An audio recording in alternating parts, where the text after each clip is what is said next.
டேய் மச்சான், என்னடா பண்ணுற? டேய், அவன் சாப்பிட்டுங்கிறான்டா, எனக்கு தர மாட்டேறான்டா, அதான்டா பார்த்துனுங்கிறேன். அவன் பாடுறா, அவனும் சாப்பிடுங்கிறான்டா. அவன் பாடுறா, எப்படி சாப்பிட்றான் பாடுறா, பிச்சு பிச்சு சாப்பிட்றான்டா. டேய், எனக்கு கொடுக்கலன்னா அவனை நான் தள்ளி விட்ருவேன்டா. கொஞ்சோண்டு கூடுறா எனக்கு. பாடுறா, எப்படி பிச்சு பிச்சு சாப்பிடுங்கிறான் அவன்.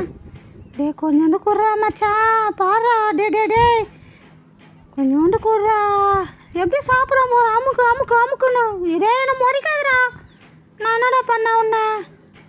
நீ என்னை பார்க்காதுடா, எனக்கு பயமாகுதுடா. கொஞ்சோண்டு கூட ஒரு நண்பனை விட்டு சாப்பிட்றிய, உனக்கு வயிறு வலிக்காது? உனக்கு வயிறு வலிச்சிச்சுன்னா எனக்கு வலிக்கல, நான் உன் நண்பன் தானே. அங்கே பார், இன்னொருத்தன் பார், அமுக்காய் நல்லா பிச்சு பிச்சு பிச்சு துண்டுறான். டேய் இருடா, எனக்கு தண்ணி தாக.